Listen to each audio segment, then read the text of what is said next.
Hello, everyone. Welcome back to another episode of the Life by Design podcast. On this week's episode, I welcome back the boys, Rory Warnock, Evan Spargo, and a little special guest appearance from Danny Kennedy. And we discuss what we would tell our former selves from 10 years ago. In this week's episode, expect to learn why the majority of us would tell our former selves to spend more time understanding money, what some of us would tell our former selves around women and relationships, what we thought of our younger selves, how those versions of ourselves have shaped who we are, and much, much more. Enjoy the episode. Now, guys, before we start this week's episode of the podcast, I want to talk to you about the Life by Design Mastermind. The Life by Design Mastermind is the mastermind for go-getters and high achievers who are looking to create a more successful, fulfilling, and balanced life by design. If you're serious about transforming your life, achieving your goals, and living a life on your terms, then the Life by Design is your golden ticket. Head over to the show notes and click on the link for more details about the program. Ladies and gentlemen, we're back with another episode. This time, back with the boys. The boy band is back together. Slightly different version of the boy band today. Genoa and Dave Harvey are out. Rory's back. He was busy last time. Didn't invite me to a running festival that he went to, but he's back. And a special guest who's also featured heavily on the podcast, the very handsome and probably very uncomfortable with how much praise I give him because he's one of the more humble blokes of society, Danny Kennedy. Gents, welcome. Good to see you all. Thanks for coming. Good to be here. Thanks for having me, boys. Guys, we're talking to our former self today, and hopefully there's something in that when someone's listening, they can take that idea and implement into their world, their life, to make their life better. And albeit, I'm sure we don't have many regrets from our past, and this isn't about our regrets, but maybe something that we would do differently if we had our time again, or something that we would tell our younger self, or even give advice to a younger version of us. That younger version of me looks very different to the younger version of you three younger stallions. But all the same, hopefully someone can take something from today and just think maybe a little bit more about where they're at, direction they want to head, how they might want to do things differently, etc. So Spargs, you can kick off, brother. No worries. 10 years ago, I was 25. I was living in the Philippines. I was living a bit of a, let's say, my own version of a rock star lifestyle. I was playing rugby for the Philippines. I was playing footy. I was an event host. I was personal training. I was doing everything, but never mastering one thing. And I was very much a party goer, drinking most weekends. I just come off I sabotaged a long-term relationship, and I was really at a bad place in my mental health. And on the outside, I looked great. On the inside, I was a mess. And so I thought of three things that I'd say to myself back then. Number one would be to learn to have the hard conversations. So I couldn't have hard conversations back then. I avoided any conflict, and that cost me a lot. It cost me a relationship. It cost me friendships. It cost me a lot of time and wasted time. I couldn't end things with people, especially if I was dating. I'd run away from it and things would just fizzle out. And I was just doing things I didn't want to do because I had this inability to say no and say what I really thought. So that'd be number one. Number two would be to learn about finances. So I was really oblivious and just thought everything will work out. My future self will work it out. Well, he didn't, and it's fucked him up a bit. So I would go back to him and say, just learn about finances, learn how to manage them, and just learn how money works. Really simple. Use the time that you spent drinking and invest it in learning and educating yourself about money. So that'd be a big one. And the other one would be around, I know people talk about don't care what people think, but just understanding that people don't care as much of what you do as you think they do. And this was a big one for me. At that age, I was like, everyone's watching me all the time. Everyone's watching what I do. And I had this big fear of just constantly being judged. As you get older, you realize everyone's just worrying about themselves. And at that age, a lot of my actions were geared towards my perception. And I'd be doing things I didn't want to do, didn't feel aligned in order to perceive myself a certain way. And how I thought I needed to act was the way I thought I'd gain approval. And it was really the opposite. I had a lot of friends, but not really the close relationships and authentic relationships that I really needed. So they're the three things. What did you, fuck, I resonate with a lot of that. And two of those are actually in my three as well. What do you remember telling yourself about the financial situation? Was it a case of I'll earn my bad behaviors? Is it a case that just naturally I'll grow into them and evolve? Like, what do you remember your story being around, or maybe not even an awareness at all, but what do you remember your story being around your finances? Simple solution was just earn more, get another job, earn more, and hopefully my money worries will leave me, which they never did. And another one would be, it's all going to work out in the future. I'm going to be a millionaire by 30. How it's going to happen, I have no idea. Do I need to learn anything? No, just going to happen. And so it was just complete ignorance and naivety and just stuck in that story. DK or Rory, want to jump in with anything? I was just going to say I can fully relate, particularly or pretty much with all of those, to be honest. The financial one was one that bit me on the ass a number of times, to be honest. Like I think that also ties into one of my kind of points today around identity, but the business side of things, I almost wore like working hard and figuring it out by myself as a badge of honor. And it just got me into some serious shit, like not having enough education around finance and even just business in general, right?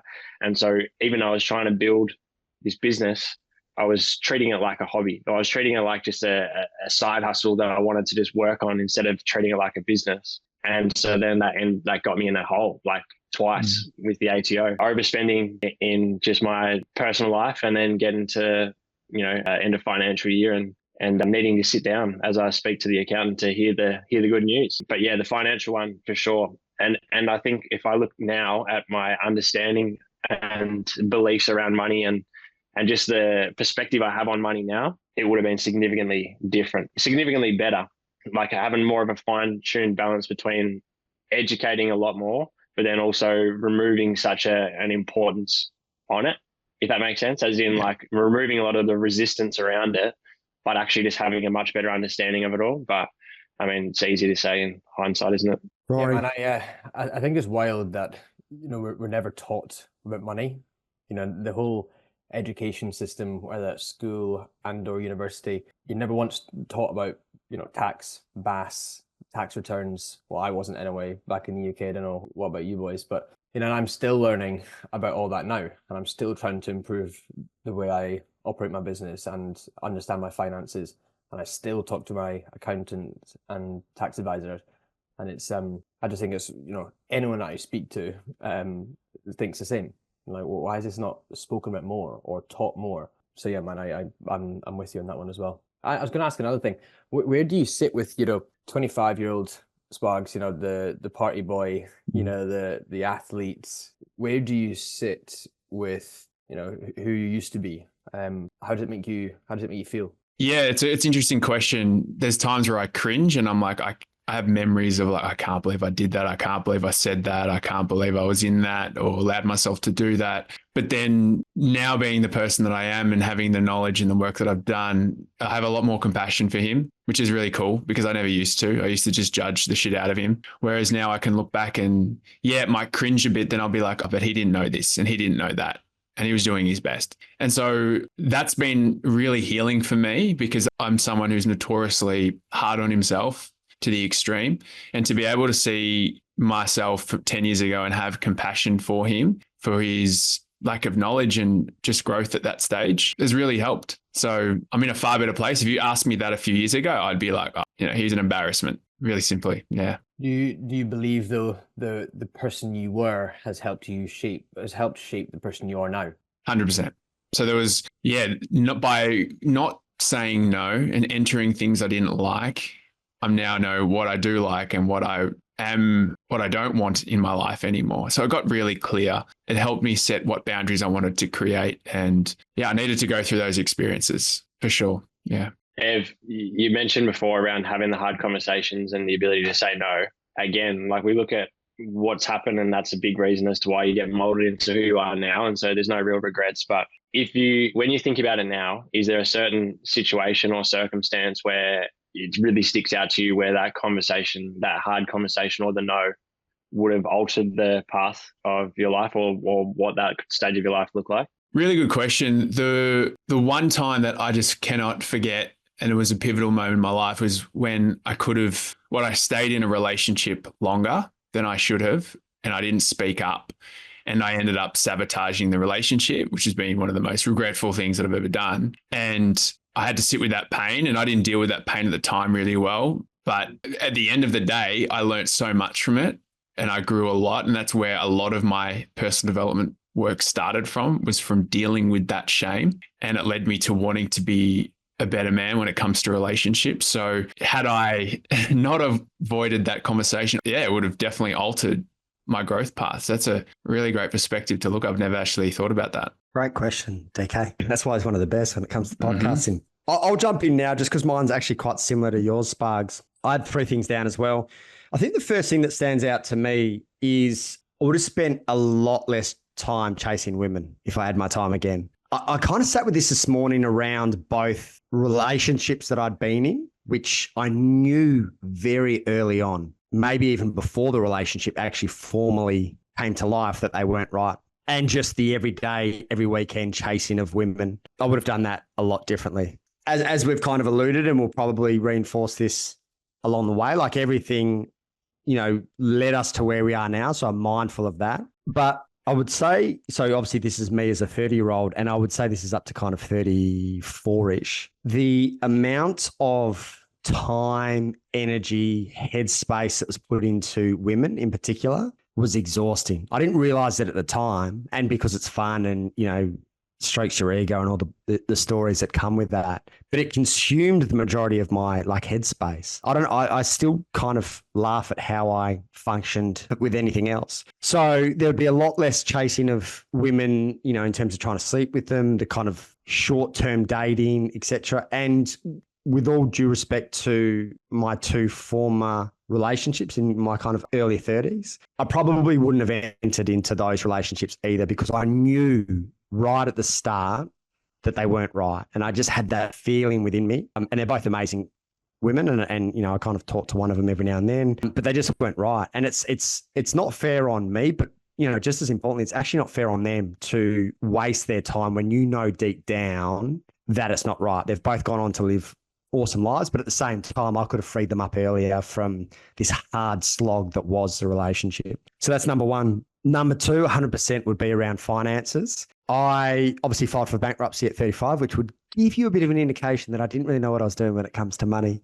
And similar to Rory, similar to Spargs, and I still find this coming up now, every now and then, is just the victim story of I don't know what I'm doing with my money, this hopeless, helpless energy. And at the end of the day, most people didn't learn much about money at school.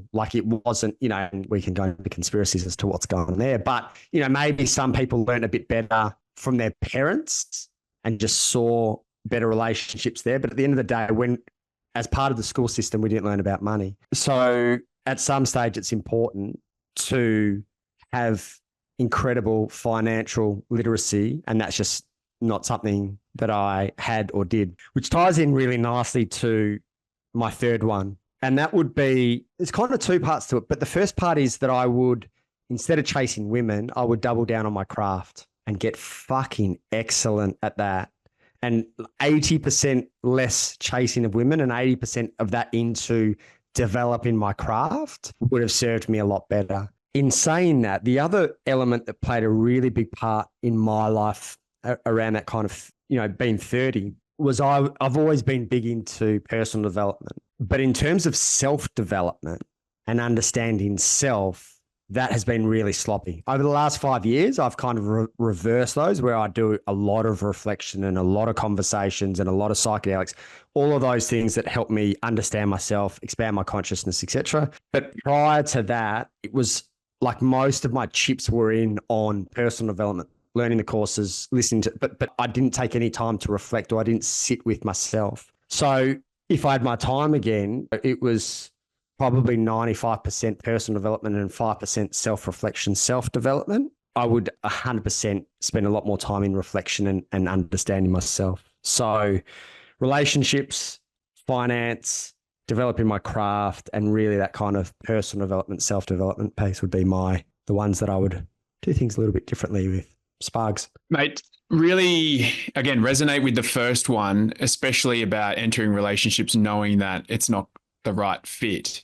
Can you take us back to the moment when, knowing consciously that it wasn't right, but doing it anyway, what were your thought processes? Why did you enter into those relationships? I'll give you the two in my 30s because they're clear as day. Just to preface this, and I'm sure you guys have been through it. I know Spargs obviously in the men's work, DK potentially in your coaching, and Rory, maybe in your coaching, maybe in your kind of friendship group. You kind of know when someone's justifying something or they're really talking themselves into it. If you're really listening, you're like, oh, I can tell you trying to talk yourself into it. So that is the first indication of time for reflection. But the first relationship in my early 30s, of which, again, we kind of touch base every now and then. We're on great terms. She just kept saying no initially. And the ego element of me kept persisting, even though I knew when I sat with her that it wasn't right. And the 18 months that we were together was a hard slog, like hard. To be honest, both relationships were a lot harder than I think a healthy relationship needs to be. Of course, you go through your ups and your downs. But if I look at the 3.5 years that I've been with Shani and the 18-month relationship stuff, it was like I dived for the finish line, which was the 18-month mark. That was how hard those two relationships were. It's like, yes, I made it to 18 months. Like exhausted. So the first one I kind of knew just with how hard it was to even enter the relationship that I was probably up against it. And it was hard early on. And I don't know about you guys when you've been in relationships that aren't right, the stories that you tell yourself, which are bizarre. But I remember just almost there were elements of me of like, I've tried this hard to get into the relationship. And now I'm going to try hard to make, like it was such a slog to even enter the relationship to make it happen. And now I've got to slog it out to kind of make it worthwhile. Almost that type of story as well. So that was the first one. The second one, I haven't said this publicly. Anyway, let's just roll with it. I had this feeling in the, what's that? We won't tell anyone. Well played. I had a feeling in the second one that if it was something I actually used to dream about. I really haven't said this anyway. I used to dream that if my life got difficult, that I didn't think the second person could handle it. And the fact of the matter is when my life got difficult is when we broke up. So there was a part of me when we broke up during tough times that was in victim of like, how could you possibly leave me, when I'm, that type of victim story when I'm down and out. But there's also a part of me that's like, I fucking knew it. I knew it from like the first week or two in our relationship that if things got tough, you wouldn't be able to handle it. And I would dream about it. I'd dream about it probably once a month of like things not, me going through a kind of tough patch and then parting ways.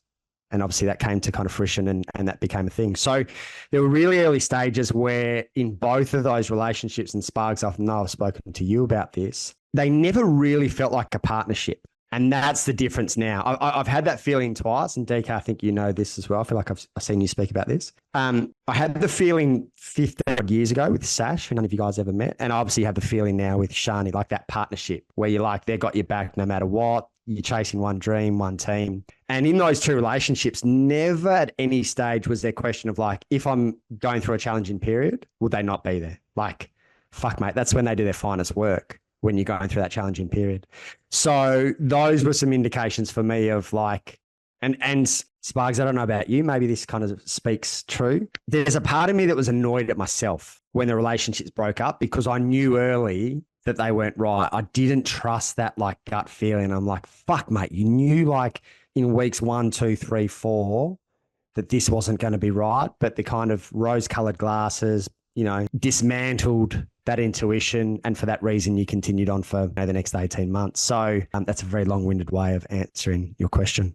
Like you mentioned before around, I guess, the difference between the personal development and the self-development. Aside from the women stuff or the relationship side of things, do you remember, was there something in particular, a certain area of resistance or vulnerability that you knew well and truly needed the spotlight put on it, and it was just something that you just either justified by not putting time into it or just found it too difficult to open up enough to actually sit in it and work on it? Money's a really clear one. So the moment I start, and I don't think I've had the cleanest of energy with money still. I think that's still a work in progress.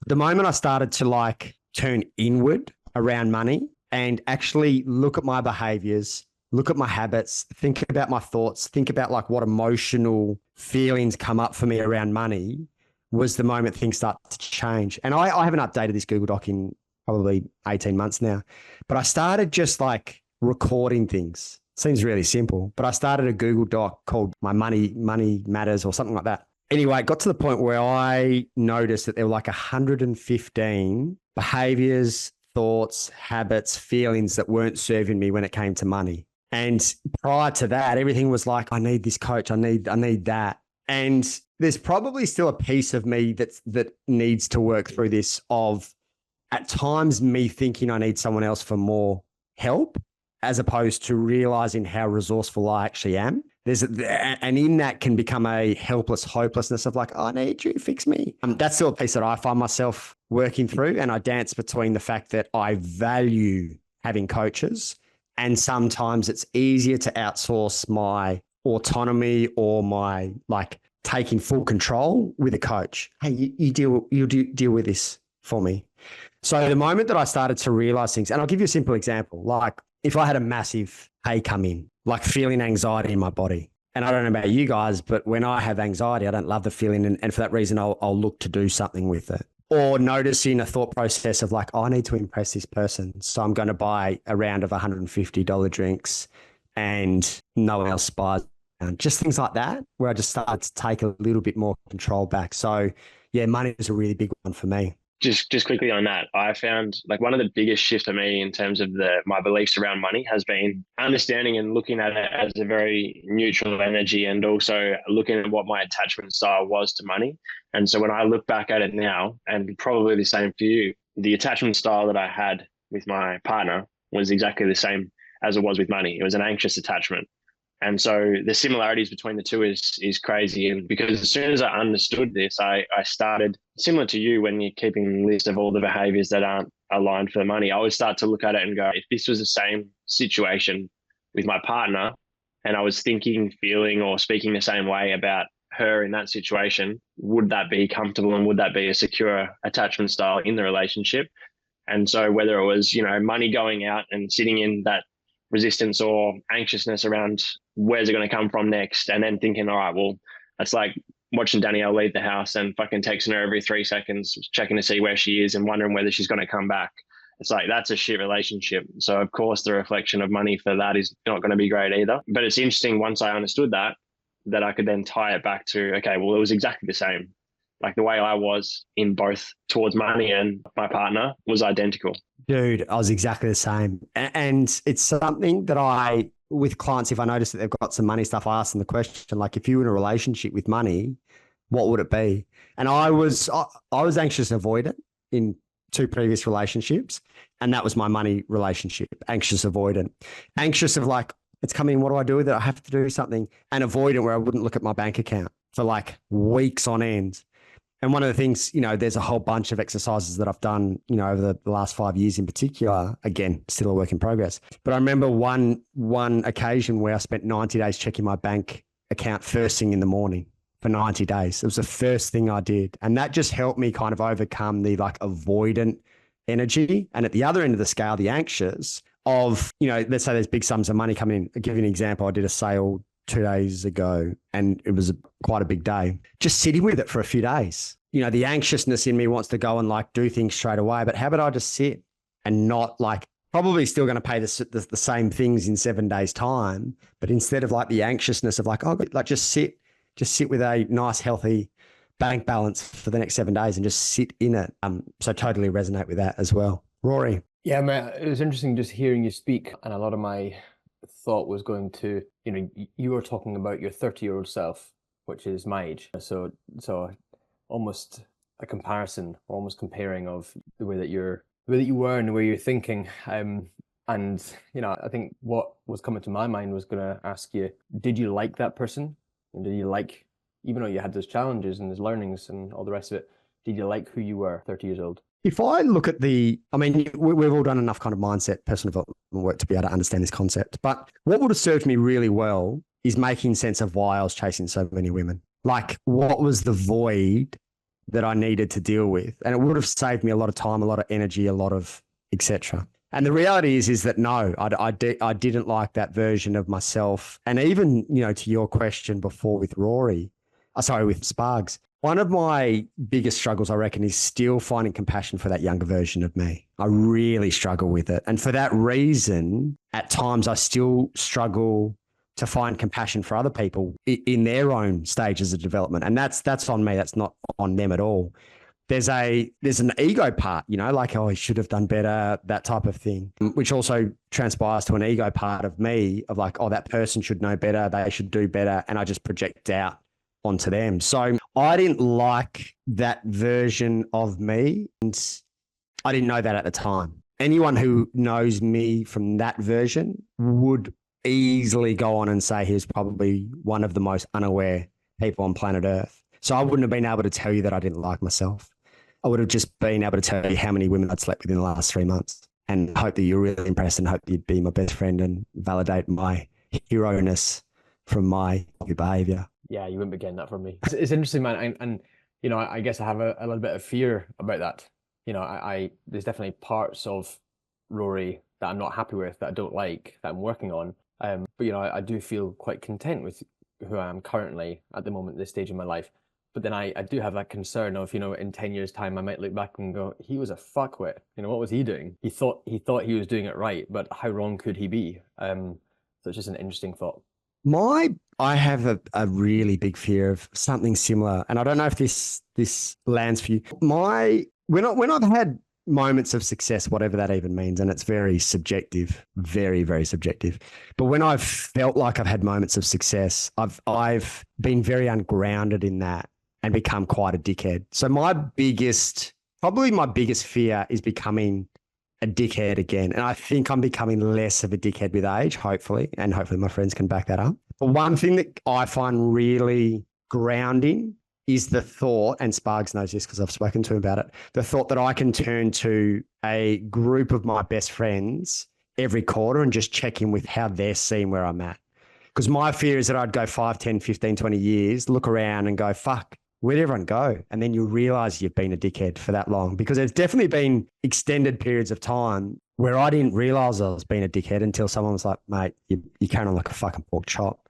So I don't know if you've got anyone in your world, but that for me is the most frightening thing of me becoming an absolute dick. And also one of the safer things in knowing that every quarter I get the opportunity just to check in with my friends with where I'm at, and I'm hoping that they'll have full transparency of like, fuck mate, you're losing your way here or you carry on a bit there. So I don't know if you've got people like that. I will, as you are aware, call you a dickhead if you've been one, just like you call me a dickhead often. So hopefully that's helpful. Yeah, man, I agree. And I think the four of us on this chat here have enough good people around us to hold us accountable if you're going a bit west, to bring you back to your true self and the person that you want to be, because the people around, the people that we're closest to know us best. 100%. Rory Warnock, what would you tell your younger self? Yeah, it's a hard one because 10 years ago I was 20, and 20's young.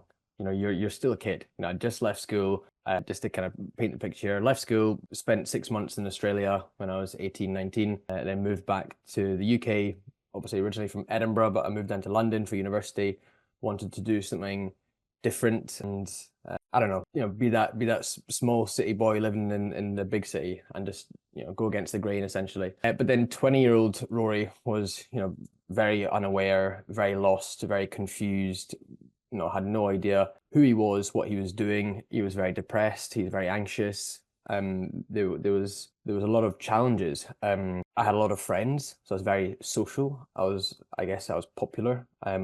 And that was my sort of fix. I guess, I asked you, Spargs, the question about your 25-year-old self, about the kind of partying, I think from the age, I started going to nightclubs when I was about 14 or 15, and I started, was partying quite a lot from say 15 to 25 until I moved out here, 5-6 years ago. And but I don't regret any of that. I don't regret any of my behaviors. Maybe there's a couple of things that I would rather have not done, but the way I was as a 20-year-old has really shaped and defined the way I am now. And kind of what I mentioned there to you, Blake, where I'm proud of who I am now, and I'm proud of the direction I'm going, and I'm proud of the business that I run and operate and how I hold myself. Was I proud of 20-year-old Rory? Fuck no. Like I was very unproud, if that's even a word. I'm not even sure it is. But I was very embarrassed. I was embarrassed of who I was, embarrassed of what I was doing. But again, 20-year-old Rory, he found a lot of purpose at that time in his life, going out and drinking a lot and laughing a lot in pubs. Am I doing that now? Not really, no. Maybe once every 3 or 4 months. But that really has shaped who I am. So I don't know. I guess to kind of round off this little monologue, I think what I would have told my 20-year-old self is to be patient and to have trust. I think when I was that age, I was so anxious, lost, lacking identity. I was ambitious and I was very driven. I always worked from the day I could, from 16 years old. I was always doing something, whether that's dish pig, whether that's handing out flyers, whatever it may be, event work, bartending. So I tried a lot, and I was very happy looking back that I always tried stuff. I know that sounds a bit silly, but just do stuff. A lot of work, understand different industries, and maybe that can take you in a direction that will give you your purpose, your passion, your meaning. But I lacked patience and trust, and I think the lack of patience and the lack of trust caused a lot of stodginess and caused me to feel very uncomfortable. I feel like we might have had this conversation once when we were going for a run in Byron, but I'll pose it again. How do you find your relationship between patience and like hunting and fucking making stuff happen? Because I feel like I struggle with this patience a little bit of like, am I becoming complacent and using patience as a excuse? And I know a lot of people that do. Are you challenged by that of like, do I really need patience here, or do I need to hunt and chase and create? Do you ever find yourself in that dance, or you have quite a good relationship with patience? Do I have a good relationship with patience?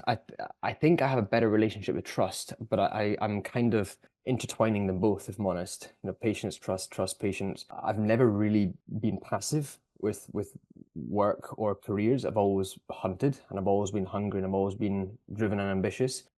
And maybe a little bit, I'm kind of going down a rabbit hole here, but maybe a slight bit of anxiety has driven that hunting, and I think we have probably touched on this before, Blake, but then, is that a bad thing? I guess to an extent it can show up as a negative, but if you can leverage it in a more positive way and use it to your advantage, then it could be a little bit positive.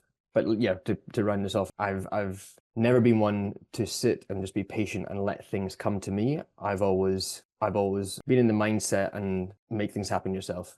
Things have never just come to me in my life. I've always struggled at school, dyslexia, all the rest of it, and I've always made things happen personally. Rory, you said before about the patience and probably lacking patience and having so much ambition and almost an anxiety around trying to do something, right? That like follow that ambition. At the time, what would a success have looked like for you when you say you're ambitious and lacking patience? Like, what was the North Star that you're actually chasing, and how does that differ to what the definition of success or the North Star is for you now? Does that make any sense? Hopefully, I don't know if I've worded that very well, but yeah. No, 100%. I'm just thinking. When I was 20, I wanted it all quick. I wanted to get the best job, make the most money, and I guess success as 20-year-old Rory was financial freedom. Now, obviously, 10 years down the line, I know things don't just happen overnight. So I think now 10 years later, I have the understanding of, just build, so many cliches in the business world, right? Building blocks for the wall, whatever you want to call it, whatever the weird analogy is, but just take it day by day and have the right systems and processes in place to build and have the confidence and the patience to know that you're doing the right thing. But back then, I guess it was fear too. I didn't know who I was, didn't know what I was doing. I was just scraping any fucking barrel to try and make a bit of money. And I think I came from a financially successful family. And I think that was a bit of, fear as well of, I was brought up in this way, therefore I need to then, because I was on my own when I was 18, I was like, fuck, like I've got to now, make it myself. So yeah, there's a lot of different avenues there. Rory, your 20-year-old version, it seems like lots of energy, wants to get stuck into everything, wants it all fast, wants it all now. If you were to go back and tell him, what would you do what could he have done less during that time? So rather than entering more things or trying to be a certain way, what would you tell him to do less of? Probably just slow down. Everything was quite intense. Uni was intense, then the weekends, Thursday, Friday, Saturday were intense, and there was very little pause. I thrive in slowing down these days, with saunas and breathwork and all the rest of it. But back then I didn't know they were things. I just lived life at 100 miles an hour. But then again, to play devil's advocate, I learned a lot through that time, and maybe at the time that's kind of what I needed to snap myself out of it, and then to go through the crisis when I was 21 or 22, to be diagnosed with depression, anxiety, to then shift and change my life. So it's a really hard one. I like this question, Blake, and I like the topic of conversation because it makes us all think, right? But I really do believe that everything happens for reasons. Everything happens for you, not to you. And it's all meant to be. Yeah, Totally agree. And just as a reflection for you, mate, I know you can be a bit of a fucktard at times, but I think you're doing really well for a 30-year-old. So it's when people don't give you like regular feedback in terms of who you are. I think the thing that for all of us to remember, and it's such an unfortunate part of society, is we get like the accolades for what we do, but not necessarily for who we are. So I wanted to speak to like you as a person, you as a breathwork coach, and all the good things you're doing. Awesome. But you as a person, I thoroughly enjoy, even though you got shit banter a lot of the time, I thoroughly enjoy you as a person. So I just wanted to reinforce that as well. Thank you, man. It's nice to hear. It was almost the nicest thing you've ever said to me. I just need a little backhand because that's the type of relationship you and I have. That is kind, man, and it's really appreciated, especially when I think the four of us are in the same boat here. Pretty much I work on my own, and work on my own, walk my dog on my own, train on my own, run on my own. All the decisions I make in my life pretty much are my own. So just to hear from someone I respect and admire, to say that is very, very kind. So thank you. No worries, brother. DK. Alrighty. So after you reached out earlier in the week, Blake, I was thinking about this quite a lot. And I feel like it's probably something that I reflect on relatively often. The first thing I'll say is, as everyone else has kind of alluded to today, I am extremely grateful for how it all went, because that's just allowed me to be the person I am today. And I say it even to my clients all the time. Again, very cliche, but it's like everything happens for a reason. And all of the things that happened that in the moment were the worst case scenario, or the things I can confidently look at now and be extremely grateful for all of them, because without them, as I said, things wouldn't look the way they do today, and I just wouldn't be the person I am. The thing that really sticks out, because if I go back 10 years from now to 20 years old, I would say that was probably where a lot of things started to shift, and a lot of the things I'll mention in a second actually started to change. And so for me, that was probably the start of my actual growth around that 2021. Prior to that, like throughout school and let's say all the way up until around 21, there's two things that really stand out. The first one, which has been something that I've had to continue to work through even to this day, was just having no real self-worth and very much so being a people pleaser and never authentic to myself. So when I look back at how difficult I found that period, and there were so many good things, but behind the scenes, I was just very unhappy for, let's say, most of high school, pretty much all of high school, all the way through to year 12. And it was a lot of anxiety. It was a lot of trying to, people please and fit in and just seeking that validation. And there was a number of reasons for it. But when I look at all of those times of anxiousness and feeling depressed and all of these feelings, it was all because of the fact that I was not living authentically. I had a conversation with a client the other day around, not being in alignment with who you authentically are. It's practically like showing up each day and acting in a TV show or a movie. And so of course there's going to be some form of anxiety attached to that, because it's not you. You're putting on an act to an extent. And so I grew up playing a lot of sport, and growing up in Horsham, we were very lucky to have a lot of really great athletes, like a lot of great footballers, a lot of great basketballers, and playing both of those sports. And really, for me, just basically making the decision that basketball was what I was going to do, and there was no plan B. We had so many great basketballers that I was very fortunate to play at a really high level. But in saying that, at that high level, I was the only one out of our group that consistently missed out on state teams or not playing minutes in games. And that was probably what set up, to be honest, like the people pleasing quality, because everything I was doing, none of it was really for myself to an extent. It was all to impress others or to fit in and feel like I belonged in that group. And consistently, time and time again, having these setbacks, which is one of the things that I look back at and feel very grateful for now. All of that led to me placing such an emphasis on my identity as a basketballer. And so the only way that I felt validated is if I was doing well in basketball, which was such a weird dynamic because I was, but I wasn't. Like, to most people I was, but to myself, I was consistently failing, consistently falling short. And that just led to me, like I said, everything I did was for validation or to please other people. And then, you know, with that comes a lot of what Ev talked about at the start, is like, I didn't have any hard conversations.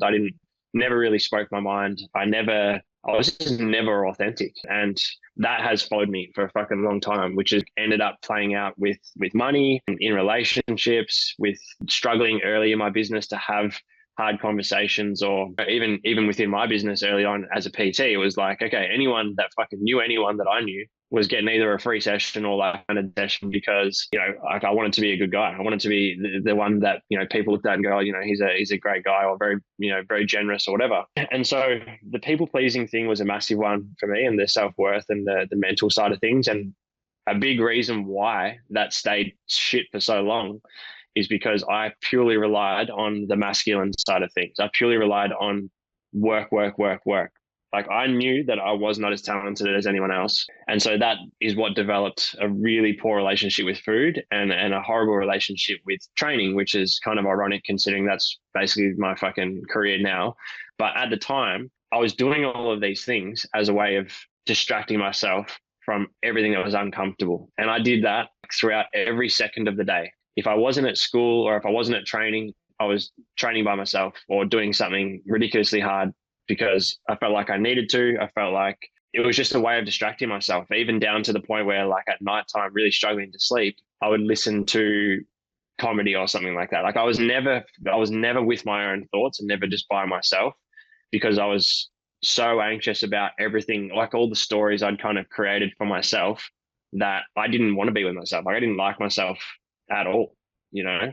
And I guess that then down the track led to the whole identity thing. As I said, I was a basketballer.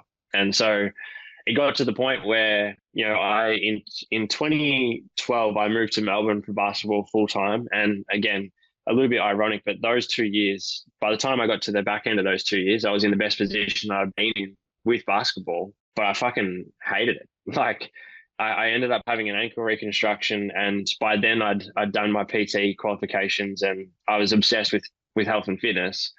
And that time off, where at the beginning of it was the worst thing that had ever happened, that time off after a month, 2 months, 3 months of not being able to play, I realized, like, I didn't miss it at all. So I'd gone from my whole life being consumed by basketball and people liking me or knowing me because of basketball, to literally never playing a game ever again. And in hindsight, I just realized that with basketball, even with, you know, the relationship that I was in at that time and had been in for a long time, and again, nothing negative towards anyone in particular at all, but I just wasn't making the hard decisions because it was comfortable, or it was safe, it was familiar. The relationship, the basketball, I didn't even fucking really want to be playing anymore, because it got to the point where the only reason I was doing it was to prove to everyone else that I didn't give up and that I proved everyone wrong after all of that time of consistently getting, you know, setbacks, failures, all that stuff. And so the identity thing was probably a bit of a difficult one at the beginning. And it's something that I've probably transitioned through twice in the last 10 years, from basketball to health and fitness,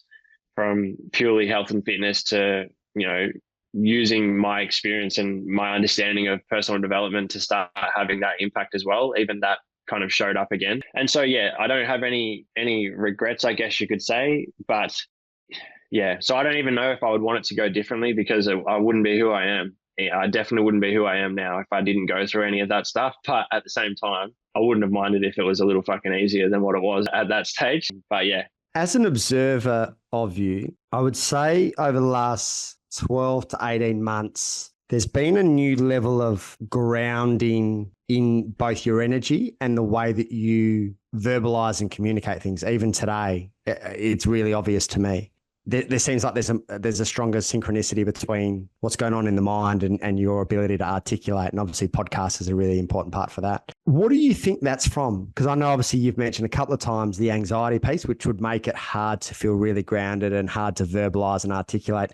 Is it mainly a anxiety thing? Has it been an imposter thing? Was it an identity thing? What has shifted for you in the last 12 to 18 months with that piece? I think I've just gotten more comfortable, and I said at the start that around that 2021 is when I first stopped giving a fuck about what people thought of me, like completely, just like from one extreme to the other. But when I look at it now, there was still a massive part of me that did care. I just didn't care as much. So to me, that was like, oh, I don't really give a shit, but I did. The last year or so, I don't know, I think the relationship stuff's helped a lot as well. Like I got engaged earlier this year, and I don't know, I just feel a lot more comfortable with just who I am. And I feel like I've allowed myself to understand that whatever I've experienced and what I've learned over the years can really help other people. And it doesn't need to be the same as anyone else. It doesn't need to be delivered the same. It doesn't need to sound the same. I don't need to be the most educated or the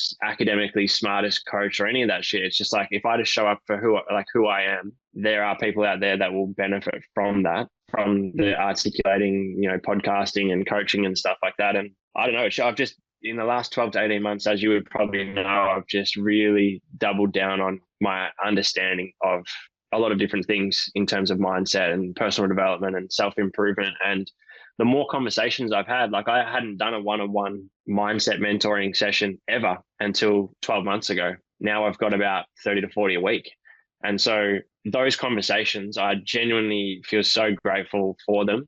But every call that I do, I feel like I learn more about myself, and I understand my ability to articulate things starts to improve a little bit, I think, because I'm not trying to, it doesn't need to be perfect, or I'm not trying to impress anyone with what the fuck I'm saying. I'm like, I just have allowed myself to become a lot more present and comfortable with who I am, regardless of what anyone thinks or cares. Yeah, it sounds like it's repetition and time in the game has built that confidence. For sure. I mean, yeah, like I still make that not the comparison, but I still reflect on that a lot now. Like, because I get these comments a lot, and this is not to sound cocky or arrogant, because I definitely think I've got a lot of room to improve, but I get a lot of comments now around how well or comfortable I speak on podcasts or in videos, or even just like talking to the camera for social media stuff. Like, because that's coming from people who probably don't have the amount of reps that I've done. But starting the podcast in 2016, getting in front of the camera 2013, which is something that I would never have done before, those years of the serious awkwardness and discomfort and uncomfortable feeling, it's just, as you said, it's the repetition. The repetition has allowed me to feel really comfortable with it now. And I'm able to use that as well to articulate to other people. Like, starting something new is not going to feel comfortable. It's not meant to. It's crazy to think that it's going to feel comfortable. And being able to reflect and show people, even with the podcast, like, go back and listen to one of the first 100 or 200 episodes of the podcast. They were fucking horrible. And you'll be able to hear how uncomfortable I was and the lack of confidence and whatnot. But the repetition has just, allowed me to get a lot more comfortable with that, to the point where it's not something I really think about. Whereas before, I'd be overthinking everything. And I bring you back to your identity piece. Were you, or did you have fear that you thought people liked you for what you did, as opposed to liking you for who you are? For sure, because I didn't really like who I was. So for me to think about someone else liking me for who I was, it just didn't really make sense. There was, for sure, like the fact that I was basketball or whatever was why I thought I had the friends that I did. But I think a big part of it as well is that I felt within myself that if I stepped away from it, that I was giving up on myself. And, I was very lucky to have, like, my parents were very supportive and people around me were really supportive, but it felt like for me that no one was supportive, like not because of my parents, like just because of it was just because of basketball, realistically, right? But I felt like no one really was supporting me, because that was what I kept getting presented over and over and over again. Like, you're not good enough, you're not good enough, you're not good enough, you're not good enough. And so I felt like, well, I can't give up on myself because everyone else has. And so for me, I was just holding on to that, because I desperately wanted to prove to everyone else that all of the stuff that I went through didn't break me.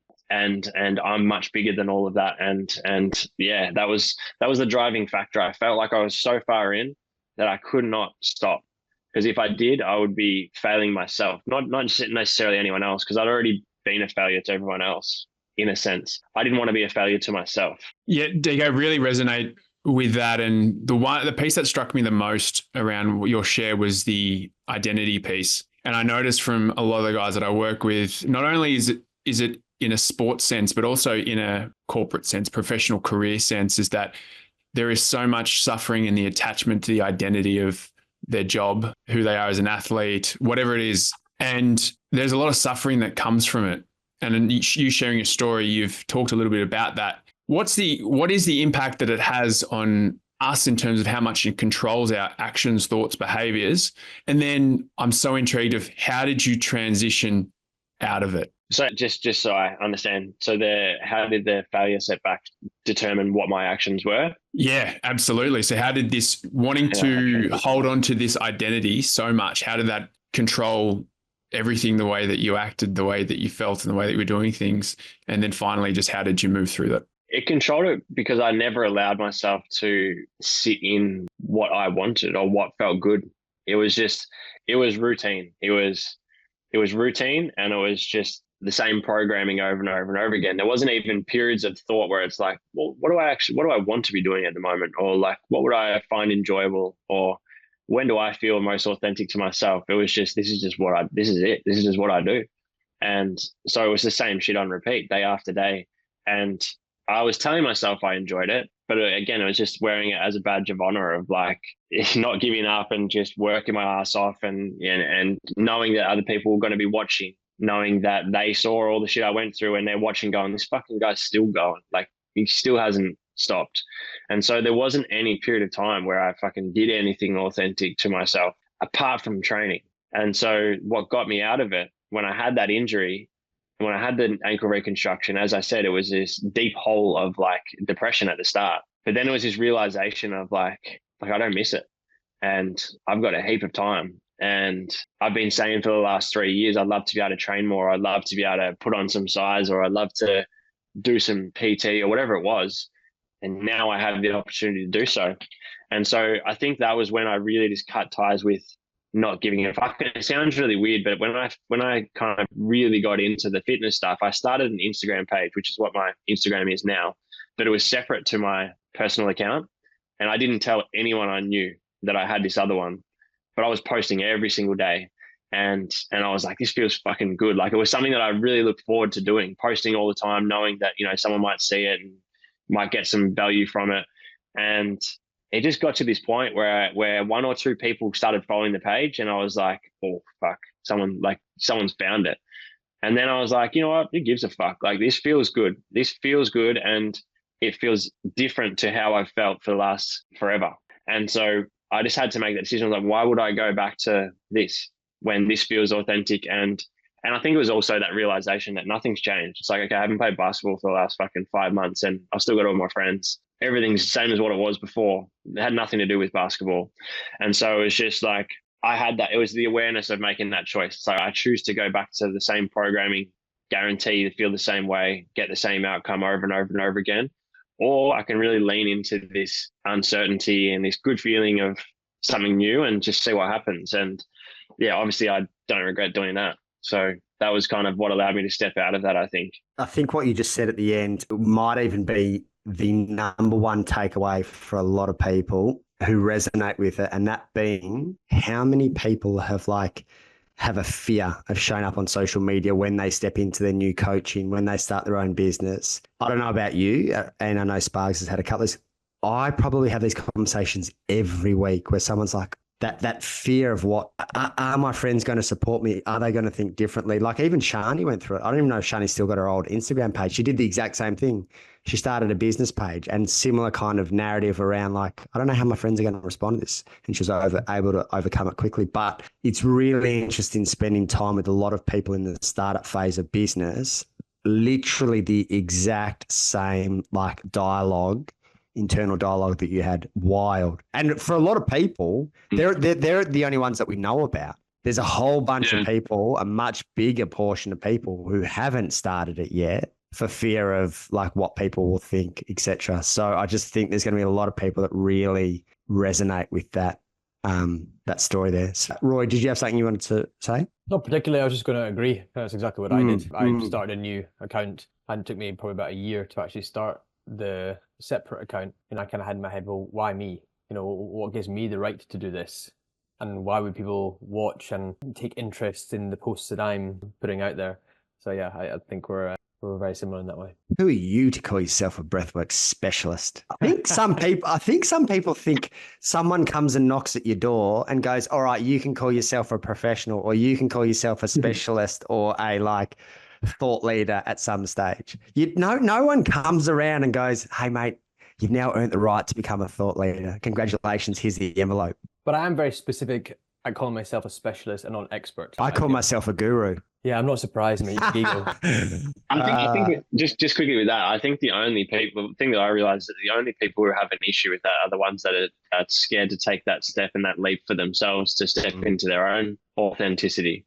Or, your mates like kind of just bit of banter behind your back, or when you're around like, whatever it is, the title you give yourself or what you're doing. And I'm like, having the awareness and the understanding now around like, projection and all that type of stuff. I'm like, it would have really got to me in the past, but now I'm like, it's more of an empathy. They're sending empathy towards that person, knowing that they're not stepping into their full authentic self yet, which is almost like that defense mechanism of like, who's this guy to fucking call himself a specialist or to be posting this or whatever. It's like, yeah, but I can see within you that you're not authentic to yourself, which is why you find it so uncomfortable to see someone else that is. Yeah, we're triggering what they've disowned in themselves. And the only way to deal with it is I'm going to push that onto you because I don't want to feel it. So I'm going to feel it through projecting onto you, through bringing you down so I don't have to face it. And that's the process. And when you get that, because I feel the same as well. I struggle with social media, showing up and being myself. But then now that I've understood projection, it's like, if I receive anything back, it's only just highlighting what they've disowned in themselves. Because anyone who's done the work, who's created success, they're not the ones giving you shit. Yeah. Yeah, no, not at all. Yeah. Yeah, it's the bully starter pack. It's fucking weird, isn't it? I don't know if you guys have many of them left in your life. Hopefully not. But it's just weird when you're going through a transition and you're kind of leveling up, and there's the crab analogy of them, the crab in the bucket, people trying to pull you down. Boys, that was excellent. And just to reinforce what I said to Rory, just want to acknowledge the three of you as individuals, not for what you do, but for who you are. And I know it's easy in our world with breath work and your motivation and exercise work, and obviously Sparks as a coach, to get recognition for how good you are at what you do. But at the core of it, it's I think a lot healthier to get recognition for who you are. So appreciate all three of you boys and appreciate your time. Thanks, Blakey. Thanks, guys. Thanks, Blake. Thanks, guys.